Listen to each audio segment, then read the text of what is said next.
नमस्कार दोस्तों, मैं पीके शुक्ला स्वागत करता हूं आपके अपने यूट्यूब चैनल एग्जाम कृतज्ञ पे। जैसा कि सोशल साइंस की सीरीज चल रही है जिसमें मैंने ज्योग्राफी हिस्ट्री का एक चैप्टर पढ़ लिया है और उसमें मैप वर्क भी देखा है। आज ज्योग्राफी का एक चैप्टर देखेंगे। पहला चैप्टर स्टार्ट करते हैं रिसोर्सेज एंड डेवलपमेंट का, और उसमें थोड़ा मैप वर्क है उसको भी देखेंगे। तो स्टार्ट करते हैं, लेट्स स्टार्ट दी चैप्टर।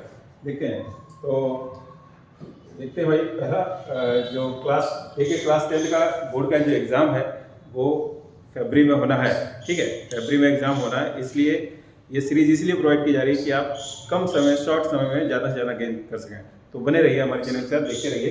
तो देखेंगे पहला जो चैप्टर है, तो इसमें ज्योग्राफी का जो फर्स्ट चैप्टर है रिसोर्स एंड डेवलपमेंट। ठीक है, रिसोर्स एंड डेवलपमेंट, जिसमें देखेंगे रिसोर्स होता क्या है, व्हाट इज रिसोर्स। ठीक है, रिसोर्स होता क्या है, everything in our environment which can be used to satisfy human needs and wants। human needs और wants को जो satisfy करे, कैसे और कैसे वो टेक्नोलॉजिकल असेसिबल हो, वो चीज़ टेक्नोलॉजिकल असेसिबल हो, और क्या हो, इकोनॉमिकल फीजिबल हो, और क्या हो, कल्चरली एक्सेप्टेबल हो, वो रिसोर्स कहलाती है। वो क्या कहलाती है, रिसोर्स कहलाती है। ठीक है, क्या, टेक्नोलॉजिकल असेसिबल, कल्चरली एक्सेप्टेबल, और क्या, इकोनॉमिकल फीजिबल, वो रिसोर्स कहलाती है। Human is also resource. ठीक है, क्यों रिसोर्स है ह्यूमन? ह्यूमन इसलिए रिसोर्स है क्योंकि ह्यूमन क्या करता है, जो मटेरियल होता है उसको इन्वायरमेंट में जो हमको मटेरियल मिलता है उसको रिसोर्स में कन्वर्ट करता है। ठीक, तो रिसोर्सेज देखेंगे कितने टाइप के होते हैं, रिसोर्सेज देखते हैं जरा। ठीक, तो रिसोर्स देखते हैं, नेचुरल और ह्यूमन, दो टाइप के हैं, ह्यूमन मेड और नेचुरल रिसोर्स। ठीक है, ह्यूमन मेड का मतलब होता है जो हमने खुद बनाया, ह्यूमन मेड का मतलब है जो हमने खुद बनाया, और नेचुरल रिसोर्स जो हमको नेचर से मिले हुए हैं। ठीक है, नेचुरल रिसोर्स क्या है, जो हमको नेचर से मिले हुए हैं। तो नेचुरल रिसोर्स में क्या होंगे, रिन्यूएबल, नॉन रिन्यूएबल। ठीक है, रिन्यूएबल क्या है, जिनको आप रिन्यू कर सके, उसमें क्या क्या आएगा, continuous and flow. Continuous and flow, जैसे वाटर है कॉन्टिन्यूअस फ्लो करेगा। ठीक है, विंड है कॉन्टिन्यूअस फ्लो करेगी, तो वो क्या है, किसमें आएगा, कॉन्टिन्यूअस एंड फ्लो रिसोर्स में आएगा। ठीक है, और एक होगा बायोलॉजिकल। बायोलॉजिकल में क्या होगा, नेचुरल वेजिटेशन। नेचुरल वेजिटेशन में आपका फॉरेस्ट आ जाएगा। ठीक है, दूसरा हो जाएगा वाइल्ड लाइफ। वाइल्ड लाइफ में आपका नेशनल पार्क वगैरह, सेंचुरीज वगैरह देखेंगे। ठीक, इसके बाद दूसरा देखेंगे नॉन रिन्यूएबल है, वो दो पार्ट में डिवाइड किए गए। एक होता है साइक्लेबल, दूसरा होगा नॉन साइक्लेबल। साइक्लेबल में आपकी मेटल्स आएंगे, जितनी भी मेटल्स हैं उनको आप साइक्लेबल मतलब दोबारा यूज कर सकते हैं, रिसाइकिल कर सकते हैं। ठीक है, नॉन रिसाइक्लेबल क्या है, जैसे एक बार आपने जैसे फॉसिल फ्यूल्स है, पेट्रोलियम प्रोडक्ट है, एक बार यूज कर लिया, दोबारा आप उसको यूज नहीं कर सकते क्योंकि उनको बनने में लाखों वर्ष लगते हैं, मिलियंस ईयर्स लग जाते हैं उनको बनने में। ठीक है, दूसरा देखेंगे ह्यूमन ने जो बनाया है, जो हमने खुद बनाया है, वो कौन कौन से, structure and institutions, quality and quantity. ठीक है, structure and institutions, quality and quantity, ये हमने खुद बनाया। बाकी हमको नेचर से मिले हैं, नेचर हमने देख लिया। ठीक है, और ये देखेंगे क्लासिफिकेशन ऑफ रिसोर्सेज, देखेंगे किस बेसिस पे हमने रिसोर्सेज को डिवाइड किया है। क्लासिफिकेशन ऑफ रिसोर्सेज में देखेंगे किस बेसिस पे, पहला है on the basis of origin. Origin के बेसिस पे बायोटिक एंड एबायोटिक कंपोनेंट। ठीक है, बायोटिक में देखेंगे क्या होता है, एबायोटिक में देखेंगे on the basis of exhaustibility, renewable, non renewable. ठीक, on the basis of ownership, individual, community, national and international. ठीक, इसके बाद on the basis of status of development, potential resources, developed resources, stock and reserve. इनके सबके बारे में detail से देखेंगे, तो बने रहिए, देखते हैं क्या है ये।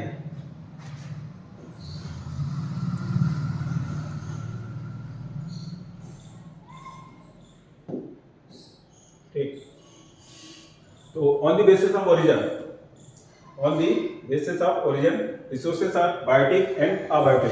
बायोटिक रिसोर्सेज में देखेंगे क्या क्या होंगे, जो हमको क्या मिल जाएंगे, बायोस्फीयर से मिल जाएंगे, और उनमें क्या होगी, लाइफ होगी। Resources which obtain from the biosphere and have life. तो उसमें क्या होगा, फ्लोरा एंड फौना। फ्लोरा मतलब प्लांट और फौना मींस एनिमल्स। ठीक है, दूसरा fisheries and livestock, these are the examples of biotic resources. And abiotic resources, those resources which are composed of non living things are called abiotic. जैसे rocks हो गया, ठीक है, और आपका मेटल्स हो गया, दीज आर दी अबायोटिक। ठीक, बायोटिक में क्या होगा, लाइफ होगी, अबायोटिक में लाइफ नहीं होगी। ठीक, दूसरा on the basis of exhaustibility. Exhaustibility मतलब जो खत्म हो रहा है, एग्जॉस्टिबिलिटी का मतलब है खत्म। उसमें दो है, रिन्यूएबल एंड नॉन रिन्यूएबल। तो रिन्यूएबल रिसोर्सेज में देखेंगे resources which can B renewed. Renew मतलब दोबारा रिप्रोड्यूस किए जा सके। रिन्यू मतलब दोबारा क्या होगा, रिप्रोड्यूस बाय कैसे, physical, chemical and mechanical process. जो resources physical, chemical and mechanical process के थ्रू दोबारा क्या किए जा सके, रिप्रोड्यूस, वो क्या होंगे, रिन्यूएबल रिसोर्सेज। उनको क्या बोलेंगे, रिन्यूएबल। एग्जाम्पल में देखेंगे क्या है आपके, wind energy, water, forest, and wild life, ठीक है, ये कॉन्टिन्यूअस फ्लो भी है। ठीक, दूसरा देखेंगे नॉन रिन्यूएबल रिसोर्सेज, जिनको दोबारा रिन्यू नहीं किया जा सकता, जैसे फॉसिल फ्यूल्स हो गया, ठीक है, फॉसिल फ्यूल्स हो गया, मिनरल्स हो गए, एक बार आपने यूज कर लिया तो उसको दोबारा यूज नहीं कर पाएंगे। आप पेट्रोलियम प्रोडक्ट को एक बार यूज कर लीजिए, दोबारा यूज नहीं कर सकते, you can't use next time, because they take millions years to form their position, ठीक है, 100 साल या मिलियन ईयर से ज्यादा, हजारों लाखों साल लग जाते हैं, लाखों साल लग जाते हैं फॉसिल फ्यूल बनने में। ठीक, on the basis of ownership, ownership मतलब मालिक, ऑनरशिप के बेसिस पे, एक हो गया इंडिविजुअल, मेरा खुद का है, दूसरा हो गया कोई कम्युनिटी का है, ठीक है, तीसरा हो गया नेशनल मतलब किसी स्टेट का है, दूसरा हो गया किसी स्टेट मतलब कंट्री, स्टेट का मतलब कंट्री, इंटरनेशनल का मतलब है, जैसे एक एग्जांपल लेंगे, यहाँ देखते हैं, जैसे ये इंडिया है, ठीक है, इंडिया की लोकेशन है, और यहाँ पे जो 24 माइल तक है, 24 माइल तक जो होता है वो इंडियन नेवी पेट्रोलिंग वगैरह कर सकती है, वहाँ जो भी रिसोर्सेस हैं सी में उनका यूज कर सकती है। लेकिन अगर आप 200 माइल तक जाते हैं, 200 माइल, इसके बाद क्या है, ओपन सी आ जाता है, इसको क्या आ जाता है, ओपन सी। ओपन सी का मतलब है कि वो सभी के लिए खुले है, ठीक है, ओपन सी का मतलब है वो सभी के लिए खुले है। 24 माइल तक, 1 माइल इक्वल टू, याद रखिएगा, 1 mile equal to 1.8 kilometre approximate होता है, ठीक है, मतलब 24 माइल तक अगर इंडिया की बात करते हैं, 24 माइल तक यहाँ के रिसोर्सेज को इंडिया एक्सप्लॉइट कर सकती है सी में, और 200 माइल तक, 200 माइल के बाद ओपन सी आ जाता है, वहाँ पे रिसोर्स आप एक्सप्लॉइट नहीं कर सकते हैं, क्या कर सकते हैं, रिसर्च कर सकते हैं, ठीक है। तो ये देखते हैं, ये इंटरनेशनल की बात कर रहे थे हम, ठीक, आगे देखते हैं, इसके बाद देखते हैं individual and private own. Individual में विलेज पीपल ओन लैंड्स, जैसे जो गांव के लोग होते हैं उनकी खुद की लैंड है, ठीक है, इंडिविजुअल हो गया। Whereas urban areas people own plot, अगर शहर में देखेंगे तो लोगों के पास प्लॉट होगा तो उनकी होती है वो लैंड, ठीक। इसके बाद देखेंगे हाउसेस एंड अदर प्रॉपर्टीज, ये किसमें आते हैं, इंडिविजुअल में आएंगे, ठीक है, जैसे प्लांटेशन हो गया, पास्चर लैंड हो गई, पॉन्ड्स, वाटर वेल्स, ये किसमें आ जाएंगे, ये आएंगे नेशनल में आ जाएंगे भाई, इंडिविजुअल नहीं आएंगे, ठीक। Community owned resources are accessible to all the members of the community. देखिए कहीं कहीं प्लांटेशन भी ये इंडिविजुअल में आ जाता है, कहीं कहीं आता है, ठीक है, पास्चर लैंड ग्रेजिंग ग्राउंड होता है, कहीं गवर्नमेंट है तो कहीं अपने लिए भी लोग यूज कर सकते हैं कभी कभी।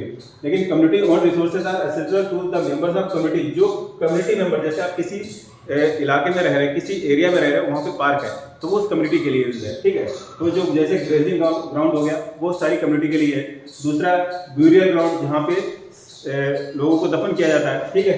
तीसरा पब्लिक पार्क, वो सभी के लिए है, कम्युनिटी के लिए। फोर्थ है पिकनिक स्पॉट, जो पिकनिक स्पॉट है वो भी किसके लिए है, वो कम्युनिटी के लिए है, ठीक है। इसके बाद है प्लेग्राउंड, प्लेग्राउंड भी कम्युनिटी के लिए होता है, ठीक। तो these are the community owned resources. इसके बाद नेशनल रिसोर्सेज देखेंगे क्या है, ओन बाय नेशन और अ कंट्री। अगर कोई कंट्री के पास जो भी रिसोर्सेज है उसकी जो टेरिटरी में आते हैं उस पर उसका हक होता है, ठीक है। ऑल द मिनरल्स, जितने भी मिनरल्स हैं, जैसे अभी हमने एग्जांपल दिया था, सी का दिया था कि इंडिया जैसे ये है, ठीक है, इंडिया अगर 24 माइल तक, कहाँ तक, 24 माइल तक, 24 माइल तक जो भी सी में रिसोर्स हैं उनको क्या कर सकती है, एक्सप्लॉइट कर सकती है। 24 माइल तक जो भी रिसोर्सेज है एक्सप्लॉइट कर सकती है। और 200 माइल के बाद क्या हो जाता है, वो इंटरनेशनल हो जाता है। 200 माइल के बाद क्या हो जाता है, वो इंटरनेशनली आ जाता है, ठीक है। तो इंटरनेशनल के 200 माइल तक हो जाएगा। इसके बाद देखेंगे, देखते हैं, और जैसे ये आपका रिसोर्स है, water resource, forest, wildlife, land within the political boundaries and oceanic over up to 12 nautical miles and 12 nautical miles, इसका मीन्स है 22 पॉइंट, ये आप यहाँ पे 12 कर सकते हैं भाई, थोड़ा इसको यहाँ पे 24 नहीं है, 12 नॉटिकल माइल्स है, ठीक है। 12 नॉटिकल माइल्स का मतलब है आपका 22.2 किलोमीटर अप्रोक्सीमेट। यहाँ तक इंडियन नेवी रिसोर्स को क्या कर सकती है, एक्सप्लॉइट कर सकती है।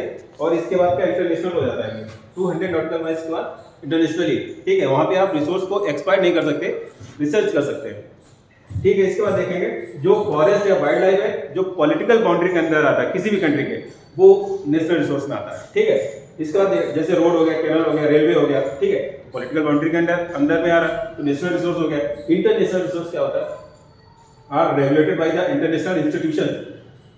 The oceanic resource with beyond 200 nautical miles of the exclusive economic zone belong to the open sea, and individual country can utilize these without the occurrence in international institutions.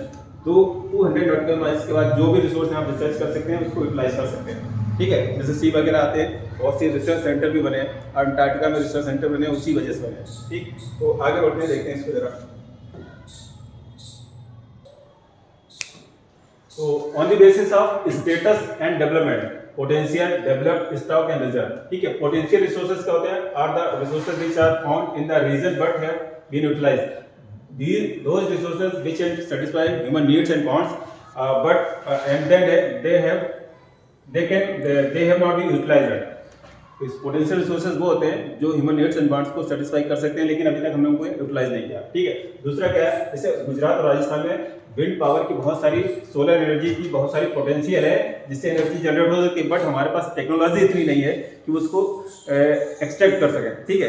तो उनमें पोटेंशियल है human needs and wants को satisfy करने की, लेकिन हमारे पास क्या अभी एप्रोप्रिएट टेक्नोलॉजी इतनी नहीं हुई है या कॉस्टली है टेक्नोलॉजी बहुत ज़्यादा, इस वजह से वो हम यूटिलाइज नहीं कर पा रहे हैं, ठीक। वो पोटेंशियल रिसोर्सेज होते हैं। दूसरा developed resources, resources which are surveyed and their quality and quantity have been determined for the utilization. सर्वे किए जा चुके हैं, क्वालिटी और क्वांटिटी को भी डिटरमाइन किया जा चुका है और हमारी नीड्स को सेटिस्फाई कर सकते हैं, ठीक है। The development of resources depend on the technology and the level of their feasibility. और इन रिसोर्सेज का जो डेवलपमेंट है किस पे? टेक्नोलॉजी पे डिपेंड करता है कि हम कौन सी टेक्नोलॉजी का यूज करके उनको एक्सट्रैक्ट कर सकते हैं और कितने फीजिबल है, ठीक है।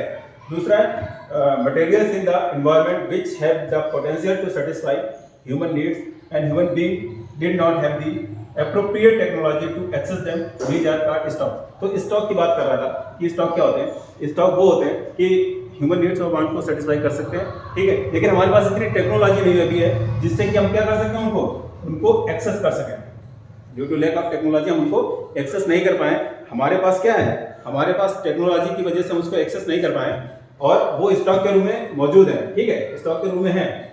और दूसरी बात है रिजर्व, जैसे हाइड्रोजन की बात की गई, ये हाइड्रोजन हमारे पास एप्रोप्रिएट उसमें है, लेकिन हम उसको टेक्नोलॉजी हमारे पास इतनी नहीं, इस वजह से टेक्नोलॉजी की वजह से उसको यूज नहीं कर पाए, ठीक है। दूसरा है क्या? दूसरा रिजर्व और है। Reserves are the subset of stock. Stock का सबसेट है, हमारे पास टेक्नोलॉजी में हम उसको यूज भी कर सकते हैं, लेकिन हमने उसको फ्यूचर के लिए बचा के रखा हुआ है, ठीक है, which can be put into use with the help of existing technological know how to, but their use has not been started. हमने उसका यूज स्टार्ट नहीं किया। क्यों नहीं किया? This can be use for meeting future requirement. हमारी future requirement होगी, उसकी जब हमको रिक्वायरमेंट होगी तब उसको यूज करेंगे, ठीक है। Example water in the dam, जो डैम में वाटर है हम उसको हाइड्रो इलेक्ट्रिसिटी बना सकते हैं उससे, ठीक है। फॉरेस्ट से भी हम क्या डिफरेंट प्रोडक्ट या मिनरल्स एक्सट्रैक्ट कर सकते हैं, लेकिन हमने उनको बचा के रखा है, ठीक है। तो उसको फ्यूचर में जरूरत पड़ेगी तो यूज करेंगे, ठीक है। आगे चलते हैं,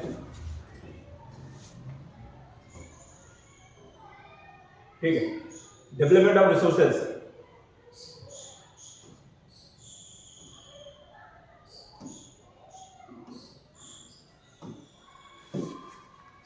ठीक है। डेवलपमेंट ऑफ रिसोर्सेज, देखेंगे डेवलपमेंट ऑफ रिसोर्सेज। तो क्या है? Resources planning is essential for the sustainable existence of all form of life, that is sustainable economic development means development should take place without damaging the environment. Sustainable development का मतलब ये है कि आप environment को डैमेज किए वगैरह आप अपना डेवलपमेंट करें। इन्वायरमेंट को डैमेज किए वगैरह अगर अपना डेवलपमेंट करते हैं तो उसको क्या बोलते हैं? सस्टेनेबल इकोनॉमिक डेवलपमेंट, ठीक है। And development in the present should not compromise with the needs of the future generation. ऐसा नहीं होना चाहिए कि हमने आज जितना यूज कर लिया, हमारे फ्यूचर जनरेशन है उनके लिए कुछ बचे ही नहीं, तो हम फ्यूचर जनरेशन के साथ कंप्रोमाइज नहीं करेंगे डेवलपमेंट में। सस्टेनेबल डेवलपमेंट में यही सिखाया जाता है कि हमको इस तरह डेवलपमेंट करना है कि रिसोर्स को हम यूटिलाइज भी करें और वो खत्म भी ना हो जाए, फ्यूचर जो हमारे आने वाली पीढ़ी है उसको भी मिलता रहे, ठीक है। तो इसमें देखेंगे रिसोर्स प्लानिंग करते हैं, उसके लिए क्या करते हैं? रिसोर्स प्लानिंग करेंगे। तो देखते हैं रिसोर्स प्लानिंग। रिसोर्स प्लानिंग से पहले जो डेवलपमेंट ऑफ रिसोर्सेज हुआ था, इसमें देखिए ये जो सस्टेनेबल डेवलपमेंट की बात की गई थी, तो एक चीज़ और बताना मैं आपको भूल गया। सस्टेनेबल डेवलपमेंट में 1992 में रियो डी जेनेरियो यहाँ पे क्या हुआ था? अर्थ समिट हुई थी। एक समिट हुई थी जिसका नाम था अर्थ समिट। ठीक है। और रियो डी जेनेरियो है कहाँ पे? ब्राजील में है, ठीक है। रियो डी जेनेरियो है कहाँ पे? ब्राजील में। और इसका मोटो क्या था समिट का? देखो मोटो बहुत सिंपल सा था कि इन्वायरमेंट को प्रोटेक्ट करना है, जिसमें 100 कंट्रीज के लोगों ने पार्टिसिपेट किया, 100 कंट्रीज ने पार्टिसिपेट किया और ये बोला कि how to protect the environment, what measures should be adopted to protect the environment. हमको कौन से मेजर्स अडॉप्ट करने चाहिए जिससे हम एनवायरमेंट को प्रोटेक्ट कर सकें, और उसका रिजल्ट ये हुआ। उसका रिजल्ट क्या हुआ बेटा? उसका रिजल्ट हुआ एजेंडा 21। एजेंडा 21 में ये बोला गया था कि सभी कंट्रीज इसको अडॉप्ट करेंगे और इन्वायरमेंट को प्रोटेक्ट करेंगे, डिफॉरेस्टेशन को रोकेंगे, ठीक है। तो ये रियो डी जेनेरियो भी याद रखिएगा। इसके बाद देखते हैं आगे चलते हैं कि अब ये देखते हैं कि रिसोर्स को प्लानिंग, जो रिसोर्स प्लानिंग है ये है क्या, ठीक है। In India there are some regions which can be considered self sufficient. जैसे अगर हम बात करें छत्तीसगढ़ की बात करें, ठीक है, उड़ीसा की बात करें और झारखंड की बात करें, ठीक है, झारखंड की बात करें तो यहाँ पे कोल फील्ड भी है, बॉक्साइट फील्ड में है, आयरन फील्ड भी है, लेकिन रिसोर्सेज का डेवलपमेंट इक्विटेबल डिस्ट्रीब्यूशन नहीं किया गया, ठीक। दूसरी बात करें, अगर हम बात करते हैं अरुणाचल प्रदेश की बात करें, ठीक है, अरुणाचल प्रदेश में क्या है? रिसोर्सेज तो हैं बट वाटर की कमी है, ठीक है। अगर हम आपके वाटर है, रिसोर्सेज की कमी है, मतलब टेक्नोलॉजी की कमी है। अरुणाचल प्रदेश या नॉर्थ ईस्टर्न स्टेट की बात करें, वहाँ वाटर है, ठीक है, बट टेक्नोलॉजी हम वहाँ पे यूज नहीं कर सकते हैं। दूसरी बात अगर राजस्थान की बात करें, राजस्थान में देखिए क्या है, राजस्थान में वाटर नहीं है, रिसोर्स है, वाटर नहीं है, ठीक है। तो ये रिसोर्सेज का क्या इक्वली डिस्ट्रीब्यूशन नहीं है। तो यही बोलते हैं कि कुछ रीजन सेल्फ सफिशिएंट है in terms of availability of resources and there are some regions which are shortages of vital resources. हमने कहा कि राजस्थान में क्या है? रिसोर्सेज है, पानी की कमी है। अरुणाचल प्रदेश में क्या है? वाटर है बट टेक्नोलॉजी की कमी है, ठीक है। तो this cause the balance resource planning national, state, regional and local level, ठीक है। इसी को देखते हुए हमने क्या किया? नेशनल, रीजनल और लोकल लेवल्स पे प्लानिंग की। कैसे प्लानिंग की देखते हैं। इंडिया की बात करेंगे, रिसोर्स प्लानिंग इन इंडिया, ठीक है। तो resource planning in India is a complex process which involves सबसे पहले identification of an inventory of resources, ठीक है। पहले हम क्या करेंगे? आइडेंटिफाई करेंगे, ठीक, आइडेंटिफाई करेंगे और फिर हम देखेंगे किस रीजन में वो रिसोर्स है, ठीक है। दिस इन्वॉल्व्स सबसे पहले आइडेंटिफिकेशन के बाद क्या करेंगे? सर्वे करेंगे, ठीक है। क्या करेंगे? सर्वे। आइडेंटिफाई किया, फिर क्या किया? सर्वे किया। सर्वे के बाद क्या किया? मैपिंग किया, ठीक है। सर्वे किया, मैपिंग किया और उसकी क्वालिटी एंड क्वांटिटी चेक की। क्या चेक की? आइडेंटिफाई किया, सर्वे किया, मैपिंग किया, क्वालिटी एंड क्वांटिटी चेक की उस रीजन में रिसोर्स की, ठीक। क्या क्वालिटी है, कितनी क्वांटिटी में, estimation and measures of the resources, measurement of the resources, ठीक है। दूसरा प्रोसेस क्या है? Evolving of planning structure. फिर क्या बनाएंगे? इंस्टीट्यूशन बनाएंगे। एक प्लानिंग बनाएंगे, प्लानिंग स्ट्रक्चर के लिए क्या चाहिए? इंस्टीट्यूशन चाहिए, तो इंस्टीट्यूशन बनाएंगे, ठीक है। प्लानिंग अगर बनाएंगे तो हमको किसकी जरूरत पड़ेगी? इंस्टीट्यूशन की जरूरत पड़ेगी, ठीक। किसकी जरूरत पड़ेगी? इंस्टीट्यूशन की जरूरत पड़ेगी। तो एक इंस्टीट्यूशन बनाएंगे, planning structure. This involves planning structure endowed with appropriate technology, ठीक है। अगर आपको रिसोर्स को एक्सट्रैक्ट करना है, टेक्नोलॉजी का यूज करना पड़ेगा, ठीक। इसकी लेबर की जरूरत पड़ेगी। ऐसा नहीं है कि आप टेक्नोलॉजी आपको पता है और 8th क्लास किसी या 5th क्लास को लेकर चले गए, ठीक है, और उससे बोला कि सॉफ्टवेयर डेवलप करना है, तो बेटा कैसे करेगा सॉफ्टवेयर, ठीक। और इंस्टीट्यूशनल सेटअप भी बनाना पड़ेगा। अगर आप रिसोर्स कहीं से एक्सट्रैक्ट कर रहे हैं तो एक सेटअप भी बनाना पड़ेगा। पूरा वो बोर्ड आपको एक हायरार्की बनानी पड़ेगी, ठीक है। लेबर से लेके मैनेजर तक की हायरार्की होगी और टेक्नोलॉजी कौन सी यूज होगी और कैसे उसको एक्सट्रैक्ट करेंगे, सारा कुछ करना पड़ेगा। उसके लिए क्या?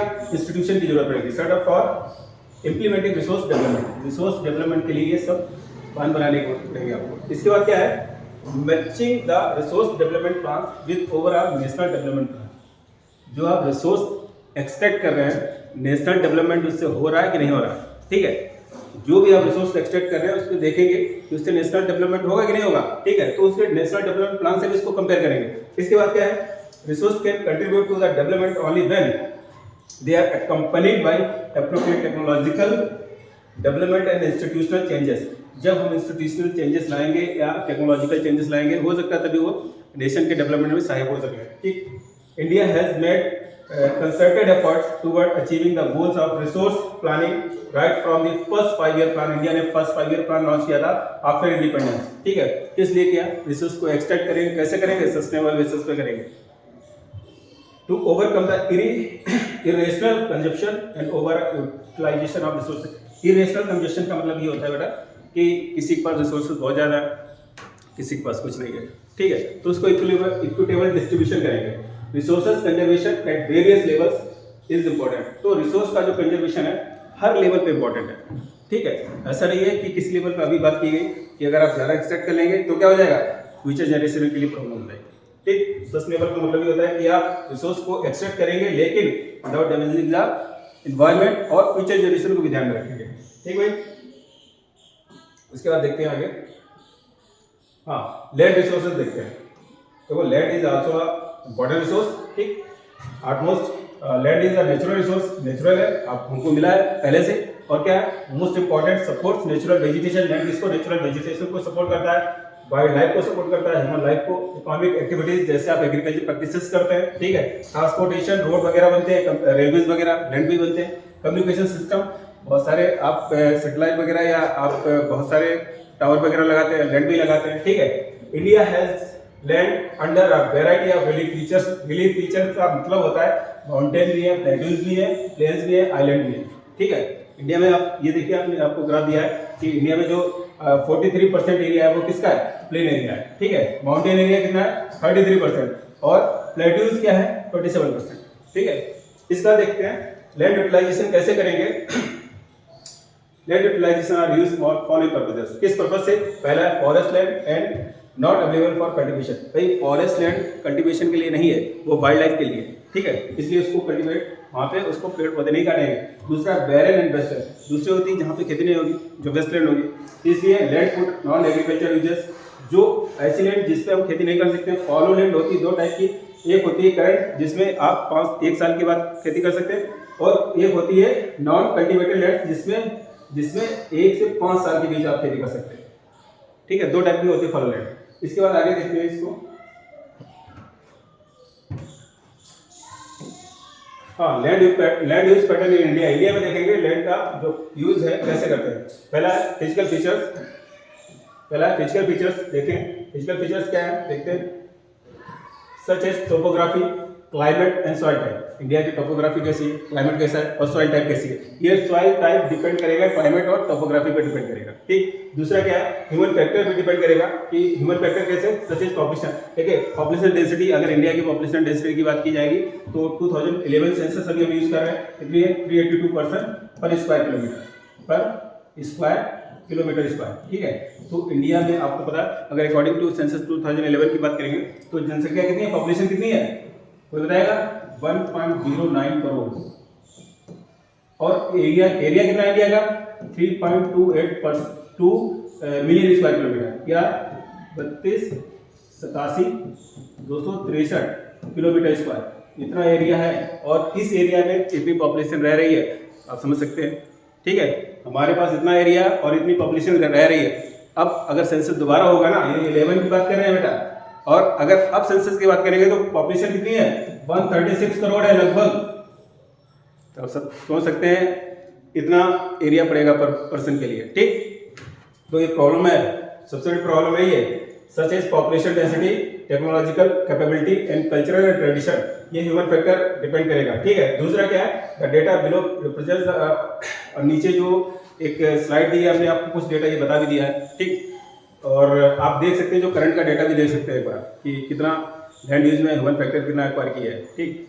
तो दूसरी बात करें, जैसे वर्ल्ड के एरिया का इंडिया के पास ओनली कितना है, 4%, 3.2%, 2.8%, 2.4%। टोटल वर्ल्ड का इंडिया के पास बेटा 2.4% एरिया है, और उस पर इतनी पॉपुलेशन है, ठीक है। दूसरा है वेस्ट में देखेंगे, is the land put to the other non agriculture uses such which includes rocky, arid and desert. देखो रॉकी, जहाँ रॉक्स वगैरह होंगे, माउंटेन्स वगैरह होंगे, तो आप एग्रीकल्चर प्रैक्टिस नहीं कर सकते। एरिड मतलब होता है डेजर्ट, ठीक है। वहाँ पे भी एरिड एरिया मतलब जहाँ आप रेत के बालू के कण मिलेंगे आपको, वहाँ भी एग्रीकल्चर प्रैक्टिस नहीं होगी। जो डेजर्ट है, जैसे राजस्थान का था डेजर्ट, वहाँ भी एग्रीकल्चर प्रैक्टिस नहीं होगी, कैक्टस वगैरह मिलेंगे आपको। तीसरा क्या है, इसको वेस्टलैंड बोलेंगे। जो रोड के लिए यूज कर दी जाती है वो भी वेस्टलैंड है, आप एग्रीकल्चर तो कर नहीं सकते वहाँ पे। रेलवे के लिए जो यूज कर ली वो भी वेस्टलैंड हो गई। वेस्टलैंड का मतलब है कि आप एग्रीकल्चर प्रैक्टिस नहीं कर सकते। उस लैंड इकोनॉमिक बेसिस पे वो इंपॉर्टेंट है, क्योंकि रेलवे अगर उस पर रन कर रही है तो कहीं ना कहीं इकोनॉमिकली फिजिबल है, इकोनॉमिक्स हो रही है, लेकिन एग्रीकल्चर प्रैक्टिस नहीं कर सकते। इंडस्ट्री में जो लैंड यूज होगी वहां भी नहीं होगा, ठीक है। Continuous use of land over a long period of time without taking appropriate measure to conserve and manage it is it has resulted land degradation. तो क्या है, continuous use of land over a long period of time without taking appropriate measure, बहुत जो appropriate major नहीं रहे, हम use नहीं कर रहे हैं और लगातार उसको यूटिलाइज कर रहे हैं, तो किसका हो जाता है, लैंड डिग्रेडेशन का कारण बनता है, ठीक है। दूसरा देखेंगे land degradation and conservation of measures, land degradation और उसका कंजर्वेशन देखेंगे, ठीक है। कैसे देखते हैं, देखिए some land degradation and conservation of, उसके कैसे लैंड डिग्रेड होती है उसको कैसे कंजर्व करें। पहला some of the ways through which we can solve the problems of land degradation. पहला है एफॉरेस्टेशन, डिफॉरेस्टेशन का मतलब होता है पेड़ पौधे काटना, एफॉरेस्टेशन का मतलब होता है पेड़ पौधे ना काटना, लगाना, ठीक है। And proper management of grazing, देखो ओवर ग्रेजिंग से भी लैंड डिग्रेडेशन होता है। ओवर ग्रेजिंग से क्या, टॉप लेयर से क्या, जो टॉप लेयर होती है सॉइल की वो हट जाती है, ठीक है। दूसरा planting of shelter beds of plant, ऐसे शेल्टर जगह आपने देखा होगा रोड पे प्लांट लगे हुए हैं, ठीक है, तो वही है, जगह जगह आपको क्या प्लांटेशन करना है। दूसरा क्या है, stabilisation of sand dunes by growing thorny bushes, आपने राजस्थान में देखा होगा जो डेजर्ट वगैरह होता है वहाँ थॉर्नी या कैक्टस वगैरह या खेजड़ी वगैरह के प्लांटेशन किया जाता है, क्यों, जिससे क्या सैंड ड्यून्स को पकड़ के रखें। अगर है proper management of waste land, जो वेस्ट लैंड है जो खराब भूमि है उसका क्या करना, प्रॉपर मैनेजमेंट करना है। नेक्स्ट क्या है, control of mining activities, mining activities को कंट्रोल करना है, ठीक है। अगर माइनिंग एक्टिविटीज करते हैं तो नीचे जो गड्ढा करते हैं ना, ऊपर की लेट गिर जाती है, वो भी खराब हो जाती है, आसपास की एरिया भी खराब हो जाता है, ठीक। थर्ड है proper discharge and disposal of industrial effluents and waste treatment, ठीक है। इंडस्ट्री से जो निकलने वाले केमिकल है अगर हम लैंड पे फैला देंगे तो वो भी लैंड क्या हो जाएगी, बैरन हो जाएगी, ठीक है। तो उसका भी प्रॉपर क्या होना चाहिए, ट्रीटमेंट होना चाहिए।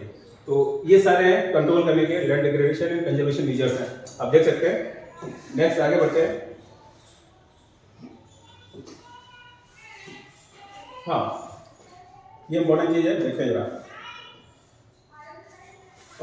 Soil as a resource, soil भी एज अ रिसोर्स के रूप में यूज होता है। देखिए क्या है, soil is the most important renewable resource, natural resource. It is medium of plant growth and support the different type of living organisms on the earth. तो वो प्लांट की ग्रोथ के लिए भी इंपॉर्टेंट है और ह्यूमन के लिए भी इंपॉर्टेंट है सॉइल एज अ रिसोर्स के रूप में। तो उसमें देखेंगे, ज़्यादा इसके डिटेल में देखेंगे, थोड़ा देखेंगे कितने टाइप की सॉइल होती है। तो पहली जो सॉइल होती है वो होती है अलुवियल। अलुवियल दो टाइप की होती है बेटा, एक होती है ओल्ड अलुवियल और इसको क्या बोलते हैं, इसको बोलते हैं भांगर। और दूसरा है न्यू अलुवियल, इसको क्या बोलते हैं, इसको बोलते हैं खादर, ठीक है। खादर is the most fertile soil. Alluvial soil में भी जो खादर है वो सबसे ज्यादा फर्टाइल है और इंडिया में जितना भी प्लेन एरिया, गंगा का प्लेन एरिया, वहाँ पे आपको मिलेगी। अभी हम मैप में इसकी लोकेशन भी बताएंगे कि कहाँ पे मिलेगी, ठीक है। दूसरे नंबर पे black soil. Black soil is also known as regular soil. दूसरा नाम पूछ लेते हैं कभी कभी कि ब्लैक सॉइल का दूसरा नाम क्या है। दूसरा नाम बेटा क्या है बच्चा, रेगुलर सॉइल, ठीक। और क्या है, किसके लिए, कॉटन कल्टीवेशन के लिए इंपॉर्टेंट है। जो डेक्कन प्लेटो हमारा है वो लावा से बना है। डेक्कन प्लेटो किसका बना है, लावा से। डेक्कन प्लेटो हमारा जो बना है वो लावा से बना है कॉटन कल्टीवेशन के लिए। डेक्कन प्लेटो लावा से बना है और लावा से बना है, इसी वजह से यहाँ ब्लैक सॉइल मिलती है। Next soil is red and yellow soil. देखो रेड एंड येलो सॉइल क्या है, इसमें ह्यूमस की कमी होती है, इस आयरन होता है, इस वजह से इसका कलर कैसा हो गया, रेड हो गया, ठीक है। और जितना भी आपका छत्तीसगढ़, झारखंड, कुछ तमिलनाडु का पार्ट वहां भी मिलेगी, अभी देखेंगे मैप में देखेंगे इसका। नेक्स्ट सॉइल है लेटराइट। देखो लेटराइट सॉइल क्या है, लेटराइट सॉइल ये एसिडिक सॉइल की है। लेटराइट कैसी है, एसिडिक सॉइल। एसिडिक सॉइल क्यों बोलते हैं, क्योंकि इसका जो पीएच वैल्यू होती है लेस देन 6 होती है। लेटराइट सॉइल की जो पीएच वैल्यू होती है कितनी, लेस देन 6 होती है। और नेक्स्ट जो इंपॉर्टेंट सॉइल है वो है क्या की, एरिड सॉइल कहाँ मिलेगी, राजस्थान में जो मोटे मोटे कड़ होते हैं। और यहाँ पे जो वेजिटेशन कैसा होगा, वेजिटेशन यहाँ पे कैक्टस वगैरह होगा, आपका कैक्टस होगा, खेजड़ी वगैरह होगा, ठीक है। तो ये है इंपॉर्टेंट क्या है, alluvial soil, black soil, red and yellow soil, laterite soil and arid soil. ये क्लासिफिकेशन ऑफ सॉइल है। तो आगे बढ़ते हैं, आगे देखते हैं।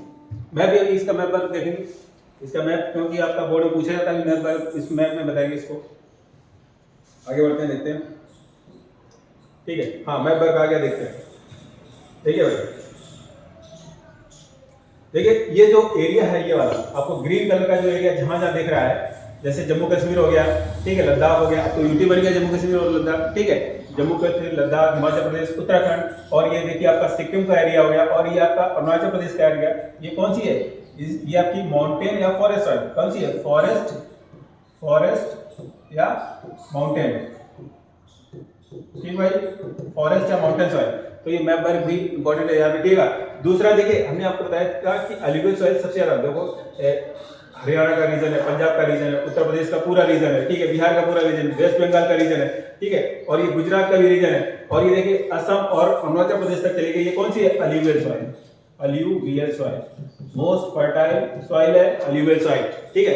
तीसरा देखेंगे red annual soil. Red annual देखो छत्तीसगढ़, झारखंड का जो रीजन है पूरा, कुछ बिहार का भी रीजन है, उड़ीसा, तेलंगाना का भी रीजन है, ठीक है, कर्नाटक का रीजन है, आंध्र प्रदेश, केरला का भी रीजन है, तो कोस्टल एरिया थोड़ा महाराष्ट्र। ये कौन सी है? Red and yellow soil, red and yellow soil, ठीक। रीजन याद रखिएगा, छत्तीसगढ़, झारखंड, तेलंगाना, उड़ीसा, वेस्ट बंगाल, कुछ रीजन, ठीक है, और आपका कर्नाटक, हैदराबाद, आंध्र प्रदेश और केरला का कुछ रीजन, और महाराष्ट्र का कुछ रीजन। यहाँ पे red and yellow soil.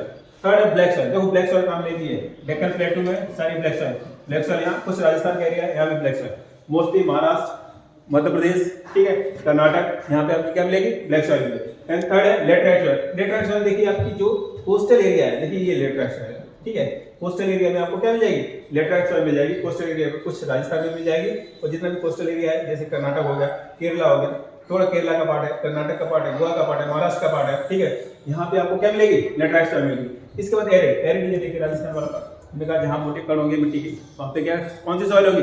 Arid, ठीक, एरिड सॉइल ये है। और वेजिटेशन कैसा होगा? कैक्टस वगैरह होंगे एरिड सॉइल। तो अब याद रखिएगा, ये इंपॉर्टेंट है आपके मैप के पॉइंट ऑफ व्यू से भी इंपॉर्टेंट है। Mountain, alluvial, mountainous soil, alluvial soil, alluvial soil Uttar Pradesh, Rajasthan, Uttar Pradesh, Haryana, Punjab, Madhya Pradesh, Gujarat, Bihar, West Bengal, Assam और कुछ पार्ट अरुणाचल प्रदेश का, ठीक। रेड एंड येलो सॉइल आपकी कहाँ मिल जाएगी? छत्तीसगढ़, झारखंड, उड़ीसा, ठीक है, कुछ पार्ट तेलंगाना का, कुछ पार्ट हैदराबाद, और कुछ पार्ट आपका केरला का भी है, कुछ महाराष्ट्र का, ठीक है। ब्लैक सॉइल पूरी डेक्कन प्लेटू में लावा से बनी है, कॉटन कल्टीवेशन के लिए इंपॉर्टेंट है।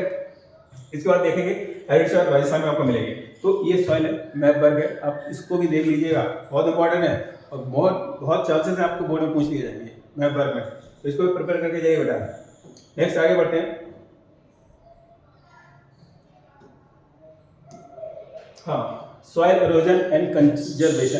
सॉइल जो इरोजन होता है, ठीक है, कैसे होता है और उसको कंजर्व कैसे करें, ठीक है, जो सॉइल इरोजन होता है और उसको फिर कंजर्व कैसे करें। देखिए, the denotation of the soil cover and subsequent washing down is described as the soil erosion. जो सॉइल की जो अपर लेयर है, कैसे soil cover subsequent washing down, मतलब धुल जाए, धुल जाए मतलब कैसे? पानी से बह जाए, ठीक है, उसको क्या बोलेंगे? Soil erosion. Soil erosion is a cause due to human activities. Soil erosion का एक सबसे बड़ा जो कारण है हम खुद है, ह्यूमन एक्टिविटीज है, ठीक है। हमारी एक्टिविटीज क्या है? हमने सारे पेड़ काट दिए, डिफॉरेस्टेशन कर दिया, और क्या कर दिया आपने? Over grazing. जब ज्यादा ग्रेजिंग हो जाती है, ओवर ग्रेजिंग, तो सॉइल की जो टॉप लेयर मोस्ट होती है वो बह जाती है, वो वहां से हट जाती है, ठीक है। तीसरा कंस्ट्रक्शन, हमने बड़ी बड़ी बिल्डिंग बनाई, कंस्ट्रक्शन किया, ठीक है, इससे भी सॉइल फर्क पड़ा। और क्या है? माइनिंग एक्टिविटीज से भी सॉइल इरोजन हुआ। और क्या? Also there are some natural forces like wind. देखो, तेज हवा चलती है तो सॉइल की अपर लेयर जो क्या होती है? उड़ जाती है। दूसरा, जब आपने देखा होगा बर्फ पिघलती है तो बर्फ अपने साथ जो माउंटेन सॉइल होती है उसको बहा के ले आती है, ठीक है। नेक्स्ट क्या है? जब water which led to the soil erosion, and water क्या होता है? पानी बाढ़ आ जाए तो अभी अपने साथ सॉइल को बहा के लेकर आता है, ये एक कारण होता है सॉइल इरोजन का। तो क्या क्या बन गए कारण? विंड, ग्लेशियर, वाटर, ठीक है, ओवर ग्रेजिंग, कंस्ट्रक्शन, माइनिंग, ये एक्टिविटीज क्या है? डिफॉरेस्टेशन की है, ठीक है, या सॉइल इरोजन की है। Soil erosion is also caused due to defective method of farming. जो हम फार्मिंग की डिफेक्टिव मेथड है उसकी वजह से भी सॉइल इरोजन होता है। डिफेक्टिव मेथड कौन कौन सा देखते हैं? The running water cuts through clayey soil and keep down channels gullies. कभी कभी पूछ लेता है गुली होता क्या है, ठीक है। गुली इरोजन क्या होता है? जैसे पानी ये बह रहा है तेजी से, ठीक है, और यहाँ की अपर लेयर है तो यहाँ पे एक चैनल टाइप का बना देता है। जब चैनल टाइप होने का जैसे रिवर फ्लो कर रही हो तो आसपास की मिट्टी को भी बहा के ले जाता है, उसी को इरोजन बोलते हैं गली। चंबल घाटी में आपको देखने को मिलेगा, ठीक है। इंपॉर्टेंट है, चंबल घाटी में देखने को मिलेगा गली इरोजन।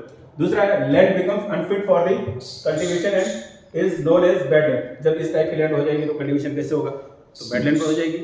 ठीक, नेक्स्ट क्या है, when water flows as a sheet over large areas down a slope and top soils washed away, this is called sheet erosion. Sheet erosion क्या है, जैसे ये एक लैंड है और बहुत सारा पानी आया, अपर लेयर को बहा ले गया, पूरी लेयर ही बहा गई, इसको क्या बोलते हैं, सीड इरोजन बोलेंगे। ठीक, सॉइल की अपर लेयर पूरी बहा ले गया तो इसको क्या बोलेंगे, sheet erosion. Wind blows loose soil off flat और स्लोपिंग, इसको विंड इरोजन बोलेंगे। तेज हवा चल रही है 80 किलोमीटर पर आवर की स्पीड से हवा चल रही, तो मिट्टी रही, आदमी उड़ जाएगा। ठीक है, इसको क्या बोलेंगे, जो विंड हवा से मिट्टी बह जाए या उड़ जाए, अपर लेयर उड़ जाए सॉइल की, उसको बोलेंगे विंड इरोजन। तो इस टाइप का आपने देखा, कौन कौन से देखे हमने, एक तो देखा आपको गलीज देखा, उसमें क्या होता है। ठीक है, और कैसे कैसे इरोजन होता है, construction activities, overgrazing, mining, deforestation. ठीक है, और क्या क्या बन जाते हैं, जैसे पानी से गलीज इरोजन बनता है, और क्या बनता है, और जैसे सीड इरोजन होता है, सीड अपर लेयर पूरी बह गई। ठीक, विंड इरोजन अपर लेयर उड़ गई। ठीक, ये होता है, इस टाइप का इरोजन होता है। और इसको रोकेंगे कैसे, इस टाइप का इरोजन रोकने के भी रीजन है, मतलब उसके भी उपाय हैं, कैसे रोकेंगे, देखते हैं कैसे रोकेंगे। तो wind erosion different ways for soil conservation. Soil conservation के डिफरेंट वेज क्या है, पहला है flowing along the contour lines, this accelerate the flow of water down and slope is called flowing. देखो, जैसे आपने कोई फील्ड है, इसको फ्लो करते हैं तो इस टाइप की नाली टाइप बन जाती है। ठीक है, अगर फ्लोइंग से इस टाइप की नाली बनती है तो ऐसा होता है कि वाटर चारों तरफ नहीं फैल पाएगा, वहीं पे रहेगा, तो सारी मिट्टी को बहा के नहीं ले जा पाएगा। इसको क्या बोलेंगे, इसी को बोलेंगे फ्लोइंग। क्या बोलेंगे, इसको कंटूर फ्लोइंग, कंटूर लाइन से बना देते हैं, जिससे सॉइल कंजर्वेशन को रोका जा सकता है, कंटूर लाइन बना देते हैं। दूसरा क्या है, टेरेस कल्टीवेशन। आपने देखा जो हिली एरियाज है वहाँ टेरेस कल्टीवेशन होता है। क्यों होता है, उसका रीजन है पानी को रोक के रखना। अगर पानी बहता रहेगा तो सॉइल अपर लेयर बह जाएगी, तो इसलिए टेरेस फार्मिंग की जाती है। जैसे उत्तराखंड हो गया, हिमाचल प्रदेश हो गया, नॉर्थ ईस्ट के सारे स्टेट। ठीक है, वहाँ पे किस टाइप का कल्टीवेशन करते हैं, टेरेस कल्टीवेशन। ठीक है, restrict erosion, this type of agriculture practice is done western and central Himalayas.